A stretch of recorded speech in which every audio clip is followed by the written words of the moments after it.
Okay, so thank you everybody for joining us this morning in welcoming the Mayor of Greater Manchester, Mr. Andy Burnham. And we really appreciate you coming, Andy. I know you've got a really busy schedule today, so it's really nice to have you for a short time. It would have been nice to keep you longer, but we'll make the most of you while we've got you. You all know Peter Roberts, our Deputy Principal, who was the driving force behind our wonderful fundraising before Christmas. We raised over £1,000 thanks to Peter's ambition and relentlessness for A Bed Every Night, which is Andy's charity. Andy founded A Bed Every Night. We've also got Yvonne Amara. Where are you, Yvonne? Hi, Yvonne. Yvonne's come from the night shelter in Oldham, which is funded by A Bed Every Night. Yvonne's come on behalf of the DePaul charity, so thank you for joining us, Yvonne. It's nice to see you.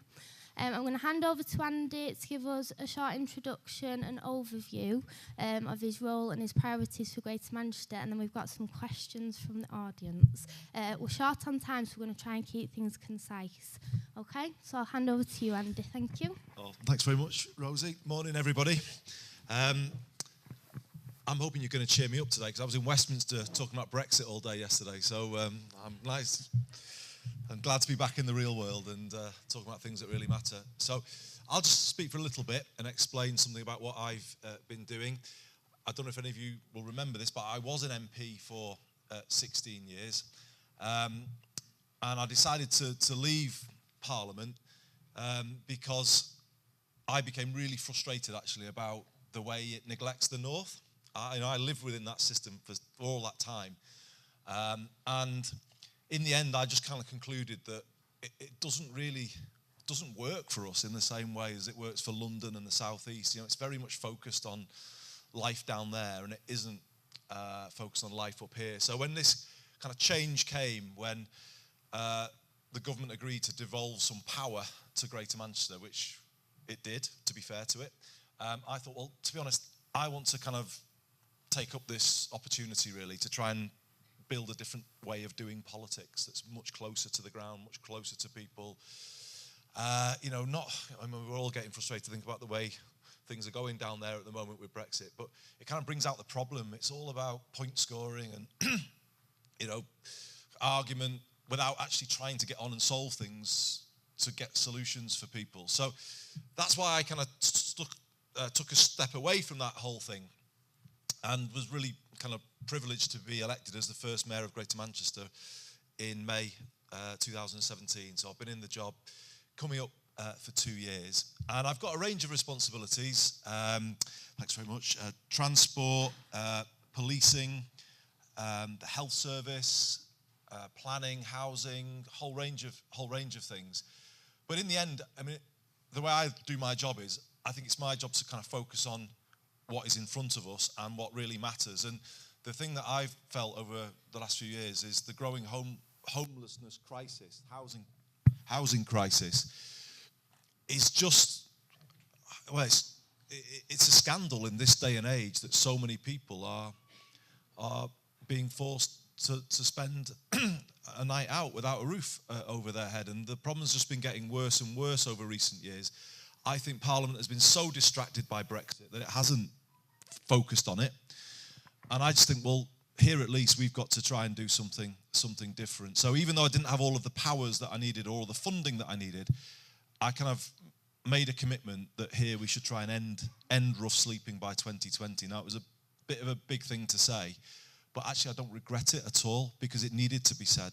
And we needed to sort of kind of set down a clear principle that actually, as a society, we should be able to fund a bed for everybody every night and a roof over their head. And it's just amazing, to be honest, to see the way that Greater Manchester has rallied round. And, the thing that you did, that's why I wanted to come and thank you all this morning, to raise that money, to even try and raise that money was a great thing. But to get £1,000, and I think some of it has gone to the Foodbank as well, hasn't it?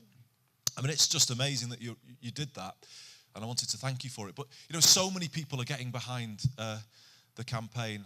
I was going to say any City fans, and you're all going to be Oldham fans, aren't you here? Come on, yeah. No. So I think you got one or two Oldham fans probably. But the reason I mentioned City is because Vincent Company has dedicated his testimonial year to the campaign. I mean, it's things like that are just, so many people are stepping forward and saying, yeah, we want to help this too. And it's growing all of the time. And I can't give you all the precise details. What I can say to you is that A Bed Every Night is beginning to work. So we launched it at the beginning of November. The commitment was, through this winter, every single night we would give people somewhere to go. And it's had a massive effect, to be honest. 900 people have been supported by A Bed Every Night. Last weekend, about 230 people were inside across Greater Manchester, which wouldn't be happening in any other UK city. They'd be out on the street, but because we're doing this, we've got people in the warm. And the amazing thing about it is, actually, if you give people a settled place to go, where they're warm, they're able to have a shower, if you kind of look after people's basic needs, then they can start to think about moving back forward in their life again. If you leave them sort of bouncing around and on the street and then in accommodation and not kind of knowing where their next sort of meal's coming from, they can't move forward in life because they're just thinking about the next 2 hours rather than where they're going. So Bed Every Night has already helped 285 people move from shelters into a fixed address. So it's already helping people move away from the streets. So it's really working, but the reason why the fundraising is important is I don't have any way of funding it after March, and I'm going to have to work hard, actually. I don't want to stop it. I want to carry it on. I want to make it permanent. But to do that, the councils don't have the money. I don't necessarily have all the money to do it. So we're going to have to carry on building this really sort of big movement where everyone's playing their part. So that's what we're doing. I hope some of that makes sense to you all. I mean, I just kind of feel, of all places, this place where we live won't accept people being treated in that way. I mean, I think the thing about people across Greater Manchester is no one here walks on by on the other side. I mean, everybody wants to look after people if they're in a difficult position. The way life is now, and I think this is really true of your generation, it's more precarious now, everyday living. People's jobs are less secure than they once were, 0 hours contracts and all of that. But also their homes are less secure. If people are in private rented accommodation, they can be evicted very easily.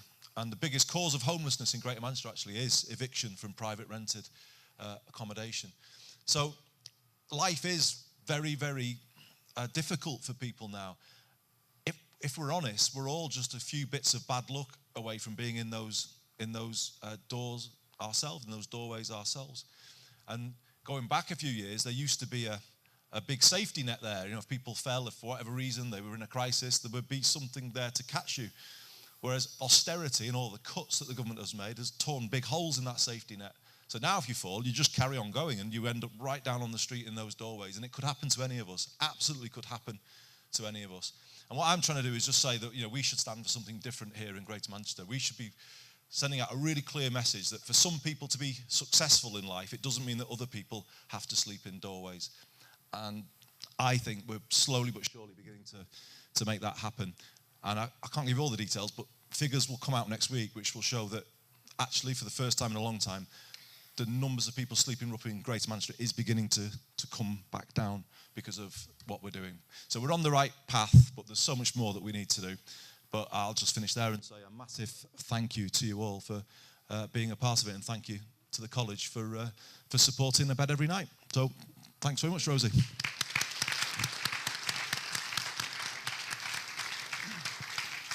Okay, so we've got some pre-prepared questions. I can only apologise if we don't get to yours. I would like to give time, 5 minutes at the end to open it up to everybody. I'm hoping she's here. We've got a question from Amira Bibi about homelessness, your homelessness agenda. Where are you, Amira? We've got a microphone ready. I was going to ask, what are the initial causes of homelessness, and could the primary reason be because benefits and universal credits are failing? Absolutely. Universal credit is quite a big part of the problem. Oldham was a pilot area for universal credit. And what we found from what happened here was that universal credit was putting people into rent arrears because there's a delay in the time that it's paid. So the government, that's this thing I was saying at the beginning about policies dreamt up in London. You know, someone in an office there said, oh, we'll pay people like they're in a job, like they're getting a salary. So it'll be like a month after they start, if you know what I mean. That's how, obviously, jobs often are paid. I mean, really, how on earth was that ever going to work when you're leaving people who are pretty desperate, waiting 4 or 6 weeks to get their benefits paid? But that has been one of the problems. But I think it's deeper. I think homelessness is a mental health issue very much. What we find is, when I speak to people in the city centre, it's hard to say that, you know, people sometimes generalise and say, oh, people are all this, they're all druggies, or they're all this, they're all that. And the truth is, they're not all anything. People on the streets have actually had a very different journey and a different story. But if one thing does unite them, it's that they often have had some form of trauma in their life. So, for instance, somebody who'd been in the care system, and obviously bad things may have happened to them, and therefore they have been in crisis, and the drugs and the drink might come in after that because of the pain of something that's happened in the past. It can be true of people who've been in the army, who've seen things, and that has, you know, the post-traumatic stress that comes with that. It can be a lot of LGBT young people who've been bullied. That's a common thing. So I think it is largely a mental health issue, and the mental health support is often not there either. And then you've got that kind of wider issue about insecure work, insecure housing. You know, for the old people in the room, we grew up in the 1980s. It was a bit like this time that we're in now, but life was a bit more secure back then. You know, people's jobs were fixed contracts. People's homes were long-term. You couldn't just be kicked out easily, whereas now we know that that isn't the case. So there are issues that are linked to the government and benefits, definitely, but I think there are deeper underlying causes of homelessness as well, linked to mental health and the insecure nature of the way the world seems to work these days. I hope that answers your question. Yep, lovely.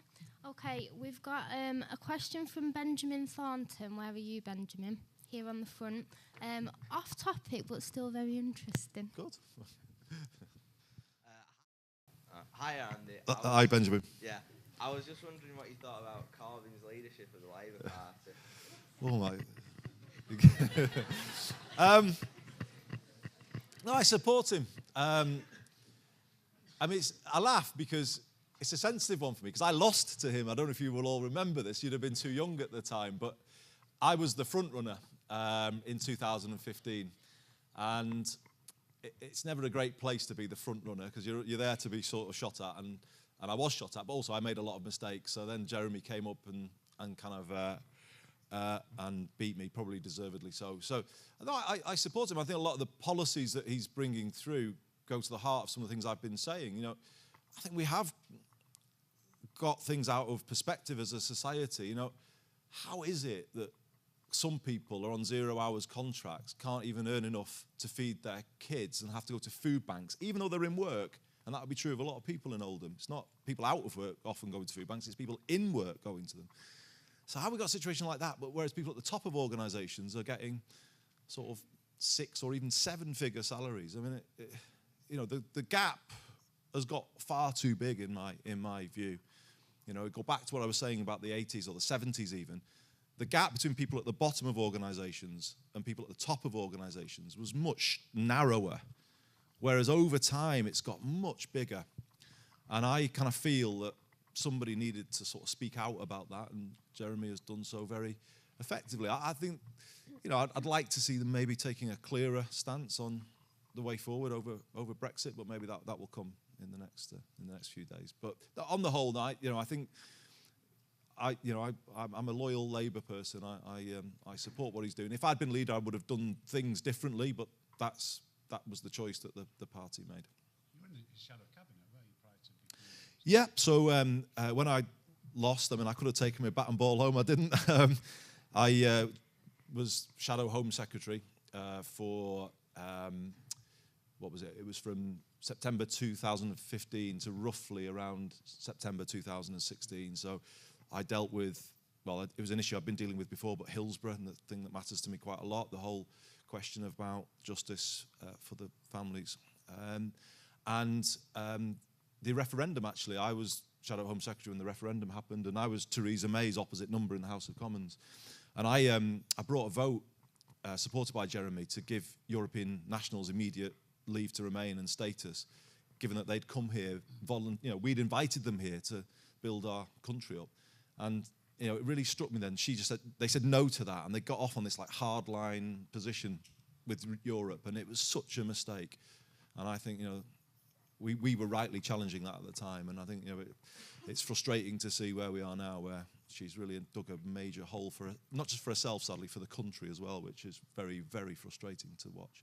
But yeah, that I did play a part in Jeremy's shadow cabinet, so and I think we do need a general election pretty soon, I would say. Okay. Now, due to time, I'm going to open it up to the floor and ask if anybody else has got any burning questions to ask Andy. Make the most of it while he's here. Megan? I wanted to ask what your stance is on the idea of a national education service. So that's abolishing grammar schools, abolishing private schools, and having the state own education and everyone have an equal education. I like the idea.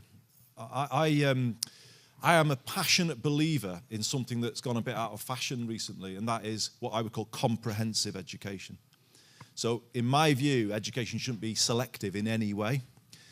It should be about all people being educated together, because that's not just important in terms of opportunity. It's important for people to see life from all sides, because you're with people from a range of backgrounds. And I strongly believe that my comprehensive education has helped me in life, in terms of understanding people in different circumstances or people of different faiths. And comprehensive education is really, really important. And for me, a national education service would be all about that. However, I'm going to kind of challenge one bit, because back to the question of the party's leadership and its direction. I actually thought, I mean, you may not agree with me when I say this, but I thought the party was wrong at the last election to promise free university without saying anything much, to be honest, to young people who might want an apprenticeship or a technical education. And I think that is one of the problems in British education. It is almost obsessively focused on the university route, and it gives all the money and all the focus to that. And it doesn't do anything like enough, in my judgment, for young people who don't want to go to university, but who want an apprenticeship or a technical qualification. And there's always been that snobbery at the heart of British education. And so what I would say back to the party is, if a national education service is to really be what it should be, you've got to give equal priority to academic and technical, and equal funding, and that, for me, should be the principle that should be at the heart of it. I mean, I'm trying to kind of live this in terms of what I'm doing. So I'm going to create a UCAS-style system for apprenticeships in Greater Manchester. I think we need to give all of you more clarity. In the same way that you get when you're applying for university, I want you to have clarity about all the apprenticeships that are available here. Because I think at the moment, young people don't have that. There's some amazing apprenticeships available in Manchester city centre, but how are you going to find out about them and then make choices that might get you towards applying for them? So I want to get a UCAS system for apprenticeships. And although some of you may be getting too old to benefit from this, I am from September going to bring in a free bus pass for 16 to 18-year-olds called the Opportunity Pass, because we're actually going to link it to free entry to sport and cultural venues as well. So it would be more than just a bus pass, if you know what I mean. And I'm getting, some people are criticising me, saying, oh, why are you doing that? But when I stood for election as mayor, I was really clear that Westminster had made young people the target for cuts. It's done it as long as I was in there in politics.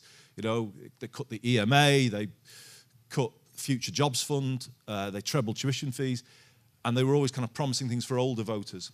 And I said, look, devolution's got to change that, and young people here have got to be the priority for investment. So I'm trying to follow through on that. And we've got a budget coming together now to fund the Opportunity Pass from September. So hopefully some of you might benefit from that. Sixth form colleges have also faced massive cuts over the last 10 years as well, actually, and that's why we're passionately supporting the Raise the Rate campaign. I think our college has lost about 14%. The right thing to do, hold it. So we might grab a photograph later on with Andy and some of you, if that's okay. Who's next? Emily, over here. Emily?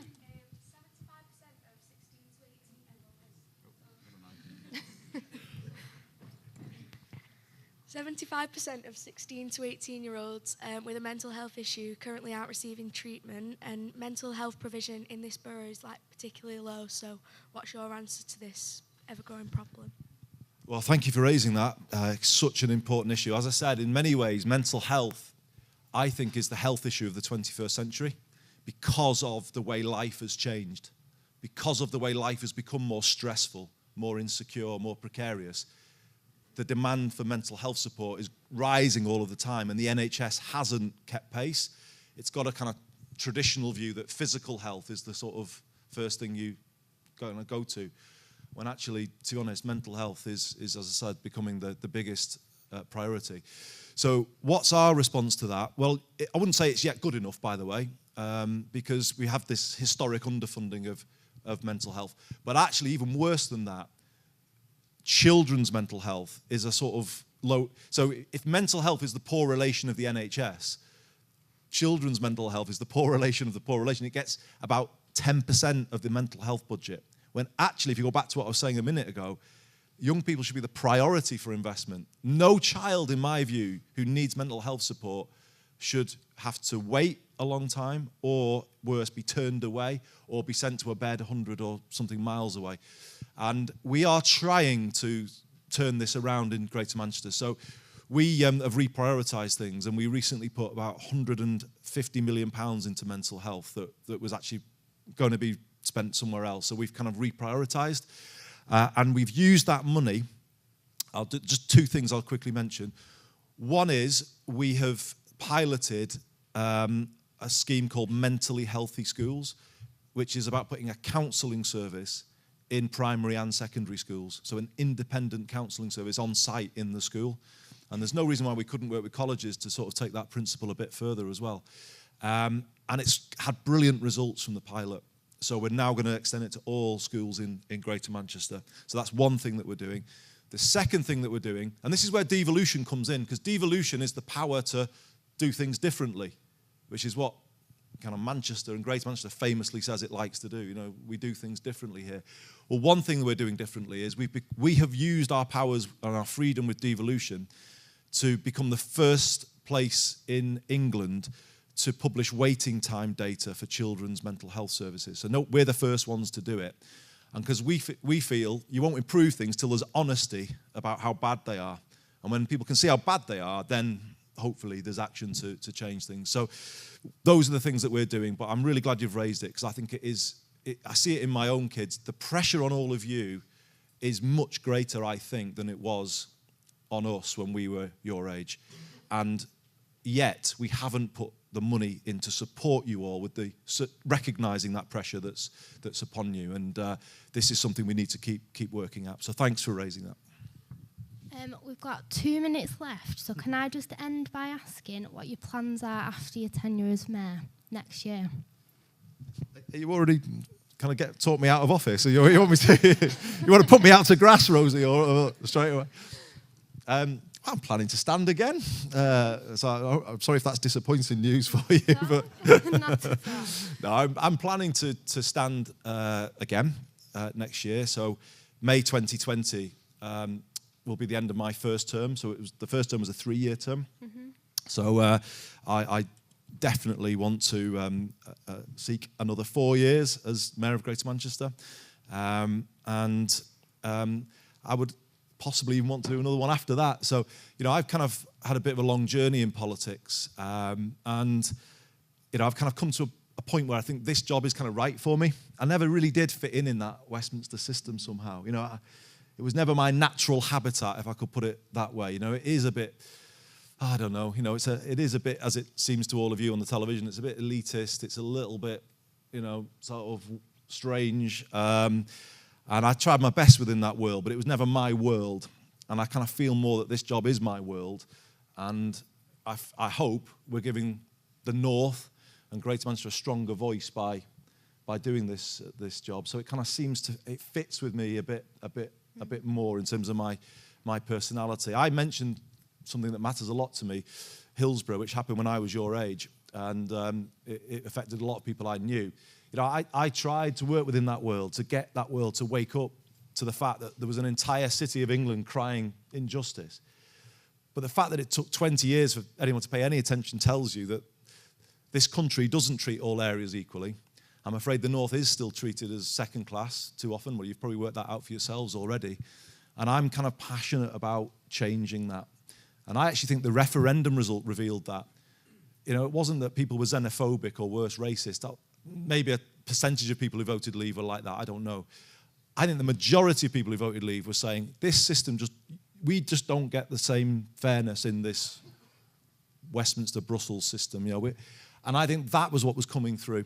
And I think beyond the deal that the government might do with Europe, I think they've got to answer the much deeper question of how do you properly look after all parts of the country, invest in places like Oldham and give them a chance to have a better future. And for me, that's the bigger issue that kind of needs to be addressed in British politics. And I feel that I'm better addressing it from here, this job I'm in now, than going back to Westminster. Everyone thought I was becoming Mayor of Greater Manchester just to bide my time for a bit and wait for a change in the leadership of the Labour Party. Well, no, I'm sorry to inform you that you're stuck with me for longer than that. So I'm going to be hopefully doing this a job for some time yet. But thanks for asking the question. And thanks for all of your questions. It's been brilliant to visit this morning. Well, I'm going to be a little bit greedy. I make it 10:39, Andy's got to go in 6 minutes. I think we've got a photograph opportunity. But prior to that, we probably have got the opportunity for one more question, if anyone's got one, and Caitlin has. We've no idea what this is, Andy. So no problem. No worries. Hi. In the wake of this being the 200-year anniversary since Peterloo, I was just wondering what you think we can do to use Manchester's history in the forefront of the political system to help it in the political system nowadays. Before I answer, could I ask what you think I should be doing or we should be doing? Because it's a really, really good question. I think 100% more people need to know more about it. If you ask the majority of people in this room, they won't have even heard of the events of Peterloo and what happened there, and they won't know the impact of it. And regardless of that, especially going back to last year with the 100 years of the women, I think Manchester's history and involvement in the political system needs to be more taught and more emphasised on. And the introduction of the statues in St Peter's Square and in Parliament Square have greatly improved people's knowledge of the people of Manchester who have actually helped create the system that we're in today. If that makes sense? Makes massive sense. And I'm really glad you've raised it. You're going to get a long answer now, so I apologise in advance. But honestly, I feel very passionate about what you've just said. Because actually, it goes back to this thing about the snobbery of the English education system. Because if you learn history, some of you, I'm sure, are history students. My son's doing history at university, and I talked to him about this. You don't learn about Peterloo. You don't learn about the suffragettes. Well, maybe you do, but not properly. But you learn about all these kings and queens. Who cares about all of that? Well, okay, I'm sorry, I'm saying the wrong thing with all these educationalists in the room. They're important, sorry, everybody. But I'm more interested in the people's history. That I think is our history. And so, yeah, we need to find different ways of telling it. So let's just go through it very quickly. So 200 years ago this year, Peterloo. So for those of you who don't know what happened, this was ordinary working people in this area, because they came from Oldham, by the way. They marched from Oldham, they marched from Lee, where I live, and they marched into the city centre, Manchester. They were campaigning then for the right to vote for anybody, because working people couldn't vote back then, and it was the aristocracy that decided everything. And they gathered right in the centre of Manchester. Actually, the exact spot is outside Manchester Central, the big exhibition centre, right there. And I don't want to get this wrong, but I think 12 people were shot by the army, and it was a massive attack, basically. And that was Manchester, if you like, kind of trying to change the world from the bottom up. But then go forward from that, go to the middle part of that century, and the trade union movement was founded in Manchester. It was 150 years old last year. So that is the organisation that looks after working people was founded in our city, and they then have been taking on the establishment for those 150 years. Go a few years beyond that, And the working men of Manchester in those trade unions, and bear in mind, this area, and Manchester at the time, was called Cottonopolis. So the mills, the textile mills, we were the kind of cotton capital of the world. They voted that they would not handle slave-picked cotton from America. And by doing so, helped end the American Civil War. And it's why there's a statue of Abraham Lincoln in the centre of Manchester, which we don't talk about enough as well. And then you go further forward another 50 or so years, and you rightly say, women from the streets of Moss Side organised and in the end won the vote for women. So that history, if you look at that kind of sweep of history through those years, what you see is that kind of your great-great-great-grandfathers, great-great-great-grandmothers kind of were changing the world, the radicals of the past. And this place was saying, from the bottom up, challenging that London establishment all through history on the side of ordinary people. And it's an amazing, inspiring history. And it kind of proves that you can change things, that things don't have to stay as they are. And you don't have to move to London to make things change. And yeah, I'm very inspired by it, and I hope you obviously are too. I don't know if everyone's seen the Emmeline Pankhurst statue in the city centre, but that, I think, begins to do something of what you're saying. I sent a video, a DVD. It's a bit old-fashioned, isn't it, sending a DVD? But we paid for a DVD to go to all schools in Greater Manchester called Our Emmeline, which was the story of the suffragettes. Well, we took a group of students to see the Annie Kenney statue in there's one here, Oldham, of course, the yeah. unveiling of that one, who was born in Springhead. So. And the thing about Annie was, I think Emmeline was a little bit more middle upper class, whereas Annie was definitely a mill worker from here, wasn't she? I think from Springhead, which lots of our students are from there. So, yeah. Where Springhead? Springhead. Oh right, okay. yeah. You're all tough here, I know that. My son used to play rugby league against Waterhead, and he used to be frightened to death whenever he was playing Waterhead. I have to pull him out of bed. So we know how tough you are, and I can only imagine what Annie was like. But anyway, but no, it's an inspiring history, isn't it? And I think the message for all of you should be: we've changed the world from the bottom up here before, so why can't we? Why can't we do it again? Why can't we send out a message that it is wrong for anyone to sleep rough? It is wrong for kids to be turned away who need mental health support. It is wrong that people wanting a technical education get treated as second-class citizens compared to those going to university.